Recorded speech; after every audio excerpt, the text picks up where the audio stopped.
So hello everyone. पिछले video में हमने टाइफाइड के बारे में बात करी थी। इस वीडियो में आप कैंडिडा के बारे में बात करेंगे। कैंडिडा जो है 5 नंबर में आता ही है, इम्पॉर्टेंट है ये। सबसे पहले इसका क्लासिफिकेशन दिया है सिस्टमिक कैंडिडियासिस और सिस्टमिक माइकोसिस।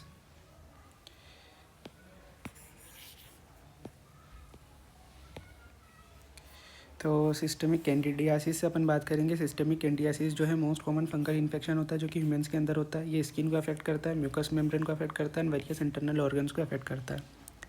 कैंडिडा क्या होता है? ईस्ट लाइक फंगस होता है जो कि स्यूडो हाइफा प्रोड्यूस करता है। ये कैंडिडा की डेफिनेशन है। कैंडिडा की कुछ स्पीसीज़ होती है जैसे कैंडिडा एल्बिगेंस, तो ये मोस्ट कॉमन पैथोजेनिक स्पीसीज़ होती है। एंड अदर स्पीसीज़ होती है कैंडिडा की जो कि इन्फेक्शन कॉज करती है, जिसमें ट्रॉपिकैलिस होती है जो कि मोस्ट कॉमन होती है। देन ग्लेब्रेटा होती है, क्रूशी होती है, देन विश्वनाथी होती है एंड ऑरिस होती है। तो ये वाला जो है 2 नंबर में क्वेश्चन आता है या फिर ऑब्जेक्टिव में आता है कि अदर स्पीसीज़ कौन सी होती है कैंडिडा के, उसके नाम। Then pathogenesis. तो पैथोजेनेसिस की बात करो तो कैंडिडा जो है फंगल इन्फेक्शन है, और जो फंगल इन्फेक्शन है कैंडिडा एंड बहुत सारे अदर जो फंगल इन्फेक्शन है वो इम्यूनो डेफिशिएंट जो पेशेंट होते हैं उनमें होते हैं। मतलब जिनमें इम्यूनिटी पहले से वीक होती है उनके अंदर होते हैं मोस्ट कॉमन। तो ये जो रहता है मोस्ट कॉमन फंगल इन्फेक्शन होता है जो कि HIV और नॉन HIV पर्सन को अफेक्ट करते हैं। देन प्रीडिस्पोजिंग फैक्टर्स की बात करेंगे तो इसमें आ जाएगा सबसे पहले फिजियोलॉजिकल स्ट्रेस। मतलब अगर कोई एज जैसे इन्फेंसी या ओल्ड एज में ज़्यादा इफेक्ट करेगा, प्रेगनेंसी में लो इम्यूनिटी, जैसे मैंने आपको पहले बताया कि इम्यूनो डेफिशिएंसी या इम्यूनो सप्रेसिव पेशेंट या ड्रग ले रहे हैं या फिर पोस्ट ट्रांसप्लांटेशन हुआ, मेलिग्नेंसी हुई है या फिर HIV इन्फेक्टेड पर्सन है तो उनको ज़्यादा इफेक्ट करेगा। देन पेशेंट जो कि ब्रॉड स्पेक्ट्रम एंटीबायोटिक्स का यूज़ कर रहे हैं उसको भी ये इफेक्ट करेगा। अदर कंडीशन जैसे diabetes mellitus, zinc deficiency, iron deficiency में ये जो रहता है वो अफेक्ट करता ही करता है। Then virulence factor. So virulence factor की बात करेंगे तो कैंडिडा एल्बिकेंस में कुछ वीरुलेंस फैक्टर होते हैं। वीरुलेंस फैक्टर जैसे ऐसे फैक्टर जो इसके जो पैथोजेनिसिस है उसको अफेक्ट करेंगे, मतलब बढ़ा देंगे या कम कर देंगे। तो एडेशन हेल्प करता है इसमें, एडेसिन्स आ जाएंगे। स्किन एंड म्यूकस मेम्ब्रेन में हेल्प करता है। देन आ जाएगा एंजाइम। इसमें 2 तरीके के एंजाइम होते हैं, एक होता है स्पार्टिल प्रोटीनेज, दूसरा होता है सेरिन प्रोटीनेज, जो कि हेल्प करता है अपना टिश्यू इन्वेंशन में। टॉक्सिन, इसमें ग्लाइकोप्रोटीन होता है जो कि पायरोजेनिक होता है और ये बैक्टीरियल एंडोटॉक्सिन से सिमिलर होता है और ये अफेक्ट करता है अपना जहाँ पर ये पैथोजेनेसिस करेगा। देन स्यूडो हाइफा, जैसे मैंने तुम्हारे को पहले ही बताया कि कैंडिडा जो है उसका मेन काम की मतलब मेन डेफिनेशन क्या है कि ये ईस्ट लाइक फंगस है जिसमें स्यूडो हाइफा होता है। तो स्यूडो हाइफा क्या होता है? Presence of pseudo Haifa indicate active infection. अगर किसी के पर्सन के अंदर स्यूडो हाइफा प्रेजेंट है मतलब वो एक्टिव इन्फेक्शन उसके अंदर हो रखा है कैंडिडा का। इस स्यूडो हाइफा से फॉस्फोलाइपेज रिलीज होता है जो कि हेल्प करता है इन्वेंशन में थ्रो नॉट प्रूव्ड। देन इसमें एक प्रॉपर्टी होती है फिनोटाइपिंग स्विचिंग। अब फिनोटाइपिंग स्विचिंग क्या होती है? तो ये यहाँ पर आ जाओ। ईस्ट जो है वो स्यूडो हाइफा में कन्वर्ट हो जाता है। ईस्ट जो है वो स्यूडो हाइफा में कन्वर्ट हो जाता है। देन ये रिवर्सिबल होता है। देन ऑल्सो स्यूडो हाइफा जो रहता है हाइफी में कन्वर्ट हो जाता है, ये भी रिवर्सिबल होता है। और ये जो प्रॉपर्टी होती है फिनोटाइपिंग स्विचिंग कहलाती है। अगर तुम्हारे को क्वेश्चन आता है तो ये डायग्राम बनाना, पेज भराएंगे इससे। देन क्लिनिकल मैनिफेस्टेशन की बात करो तो कैंडिडा जो है ये इसकी बहुत ज़्यादा डाइवर्सिटी होती है, मतलब ये सभी जगहों पर अफेक्ट करने का काम करता है। स्किन पे अफेक्ट करता है, म्यूकस मेम्ब्रेन पे, और एलर्जिक रिएक्शनों में भी दिखाई देता है। मोस्ट कॉमन इन्वेसिव इन्फेक्शन जो रहता है इसका होता है UTI करता है, पल्मोनरी कैंडिडियासिस करता है, मतलब लंग्स को अफेक्ट करेगा। देन सेप्टिसीमिया करेगा, अर्थराइटिस करेगा, बेलेंजाइटिस करेगा, ऑक्यूलर डिसीज़ करेगा, हेपेटोस्प्लेनिक डिसीज़ करेगा, नोजोकोमियल के कैंडिडा भी होता है, ठीक है। और उसके बाद ये स्किन में हो गया ये सारी चीज़ें। देन दूसरा आ जाएगा म्यूकस मेम्ब्रेन में ये अफेक्ट करता है। देन क्यूटेनियस अफेक्ट करता है, म्यूकस मेम्ब्रेन में ये ओरोफेरेंजियल कैंडिडियासिस कॉज करता है, और वल्वोवेजिनाइटिस। क्यूटेनियस में ये जो रहता है अपना नेल इन्फेक्शन कॉज करता है। देन पस्ट्यूल्स इन स्किन फोल्ड ये अफेक्ट करता है। देन एलर्जी कैंडिडियासिस भी करता है, ये क्लिनिकल मैनिफेस्टेशन में आ जाएगा। तो ये सारी चीज़ें तुम्हें याद रखनी होगी। देन लैब डायग्नोसिस की बात करेंगे तो सबसे पहले स्पेसिमेन कलेक्शन जो रहेगा डिपेंड करेगा साइड ऑफ इन्फेक्शन पे, जिसमें यूरिन और ब्लड हो सकता है, वेरियस स्पेसिमेन हो सकते हैं, ठीक है। देन आ जाएगा अपना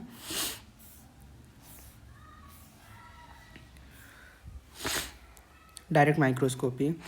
इसमें हम माइक्रोस्कोपी करेंगे डायरेक्ट तो ग्राम स्टेनिंग लगाएंगे। ग्राम स्टेनिंग में gram positive oval budding yeast cell दिखाई देगी जिसमें स्यूडो हाइफा होगा, जो कि ट्रू हाइफा से डिफ्रेंशिएट कर सकते हैं। अब ट्रू हाइफा और स्यूडो हाइफा क्या होते हैं? तो मॉर्फोलॉजी की बात करेंगे तो स्यूडो हाइफा जो रहता है इलोंगेटेड चेन होती है, मैं बडिंग ईस्ट लाइक जैसे मैंने तुम्हारे को पिछले ही ये डायग्राम में बताया था, ये सूडो हाइफा है और ये ट्रू हाइफा है। तो सूडो हाइफा क्या होता है, अपना इलोंगेटेड चेन होती है, इसमें इलोंगेटेड ब्रांचिंग फिलामेंट्स होते हैं।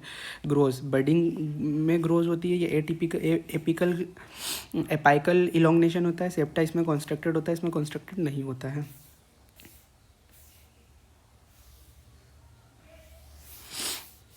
ठीक है, जैसे देखो इसमें दिखाई दे रहा है, ये जो सेप्टा है ये कॉन्स्ट्रक्टेड है, इसमें सेप्टा कॉन्स्ट्रक्टेड नहीं है। देन कल्चर के लिए याद रखना ये है फंगस के लिए एसडी अगार होता है, सेब्रोज डेक्टोज अगार होता है। ठीक है, जिसमें 37 डिग्री पे इंक्यूबेट करते हैं। अब मैंने पिछले उसमें बताया था कि ब्लड कल्चर जो रहता है ब्लड कल्चर बॉटल्स में होता है, जिसमें आ जाएगा कन्वेंशनल और ऑटोमेटेड होता है, बैक्टीरियल और बायोकेमिकल होता है कुछ। देन इसमें अगर हम एसडी आकार पे करेंगे तो कॉलोनीज जो रहेगी क्रीमी वाइट स्मूथ और पेस्टी कॉलोनीज दिखाई देगी, जिसमें ईस्ट लाइक ऑर्डर होगी। और ग्राम स्टेनिंग लगाएंगे तो ग्राम पॉजिटिव बडिंग्स दिखाई देगी, जिसमें शूडो हाइफा दिखाई देगा एक्सपर्ट फॉर कैंडिडा ग्लेब्रेटा, जिसमें शूडो हाइफा नहीं होता है। ठीक है, हमने एसडीए लगाया, एसडीए पे क्रीम वाइट और स्मूथ पेस्टी कॉलोनीज दिखाई देगी। देखो ये ग्राम स्टेनिंग है और ये एस डी आकार है, तो एस डी आकार पे क्रीमी वाइट और पेस्ट्री कॉलोनीज दिखाई दे रही है। ये वाला एस डी आकार का है, ये अगर प्रैक्टिकल होगा तो उसमें रखा रहेगा। और ये ग्राम स्टेनिंग में है, तो ग्राम में ग्राम पॉजिटिव ओवल बर्डिंग शेप, देखो ग्राम पॉजिटिव दिखाई दे रहे हैं, ओवल है, ये बर्डिंग शेप दिखाई दे रहा है। ठीक है, ये आ गया अपना ग्राम स्टेनिंग में, जिसमें शूडो हाइफा दिखाई देता है एक्सेप्ट गैल्ब्रेटा। तो ये ऑब्जेक्टिव में आ सकता है कि कौन में शूडो हाइफा अपीयरेंस नहीं होता है। देन टेस्ट लगाएंगे, कुछ स्पेसिफिक टेस्ट होते हैं जिसमें सिर्फ नाम याद रखना है। इसमें जर्म ट्यूब्स टेस्ट आ जाएगा, जिसे ऑल्सो कहा जाता है रेनॉल्ड्स ब्राउन फिनोमिना कहा जाता है। ठीक है, देन डेम्यूप्लेटिव आकार आ जाएगा, ये नाम याद रखना। ठीक है, then chrome agar, growth at 45, carbohydrate fermentation and carbohydrate assimilation, automated system आ जाएगा, जिसमें माइल्डिटोफ एंड वाइटेक, मॉलिक्यूलर में PCR and RTPCR. Immuno diagnosis कर सकते हैं, जिसमें एंटीबॉडी डिटेक्शन कर सकता है, एलाइजा लेटेक्स एग्लूटिनेशन से एंटीजन डिटेक्शन कर सकते हैं, जिसमें सेल वॉल मेनिन और साइटोप्लाज्मिक एंटीजन प्रेजेंट होते हैं। देन एंजाइमेटिक डिटेक्शन कर सकते हैं, जो अपन ने एंजाइम 2 पढ़े थे, एस्पार्टेट एंड प्रोटीनेस वो वाले। फिर मेटाबोलाइट्स के लिए टेस्ट कर सकते हैं, जिसमें मैनिटोल, एर्बिनॉल, एराबिटिनॉल टेस्ट कर सकते हैं। ठीक है, देन दूसरा आ जाएगा बीटा डी ग्लूटानेसे। अब ये एक चीज़ याद रखना कि बीटा डी ग्लूटानेसे क्या होता है। बीटा डी ग्लूटानेसे एक एंजाइम होता है, एंटीजन होता है, जो कि फंगल इन्फेक्शन में ही प्रोड्यूस होता है। तो ये मार्कर होता है, it is a marker of invasive fungal infection, जो कि रेज होता है फंगल इन्फेक्शन में, इंक्लूडिंग कैंडियासिस। कहाँ नहीं होता है, तो जाइगोमाइकोसिस में नहीं होता है, ब्लास्टोमाइकोसिस में नहीं होता है, क्रिप्टोकोसिस में नहीं होता है। ट्रीटमेंट जो रहेगा इसमें एंटी फंगल ड्रग्स देंगे, जो कि अपना इसमें ट्रीटमेंट आ जाएगा, जिसमें एम्फोटेरेसिन भी आ जाएगा, या फिर कैस्पोफंगिन आ जाएगा, या फिर वेवोरिकोनाजोल दे सकते हैं। ठीक है, देन यही है।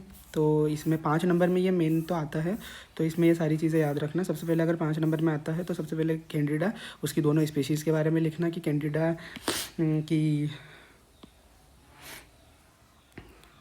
की कैंडिडा मेन जो रहती है वो, और अदर स्पीसीज़ में 4 नाम याद रखना, क्योंकि अगर शॉर्ट में आता है तो 4 नाम याद रखना, ट्रॉपिकैलिस, क्रूसी, विस्वनाथी, ऑरिस एंड ग्लेब्रेटा। यहीं पर ग्लेब्रेटा के बारे में ये याद रखना कि ग्लेब्रेटा जो रहता है जिसके अंदर ये शूडो हाइफा शो नहीं करता है। ठीक है, उसके बाद इसकी पैथोजेनेसिस लिखना है। देन पैथोजेनेसिस में प्री डिस्पोजिंग फैक्टर आ जाएंगे, जिसमें physical, low immunity, broad spectrum antibodies and other, जिसमें सारी डिसीज कंडीशन आ जाएगी। विरुलेंस फैक्टर, जिसमें adhesion, enzymes, aspartyl proteinase and serine proteinase. Then toxin आ जाएगा, जिसमें बैक्टीरियल एंडोटॉक्सिन से सिमिलर होता है। शूडो हाइफा में फिनोटाइपिंग स्विचिंग याद रखना है, जिसमें ये डायग्राम बना कर आना है, जिसमें ये पूरा ऐसा बताना है।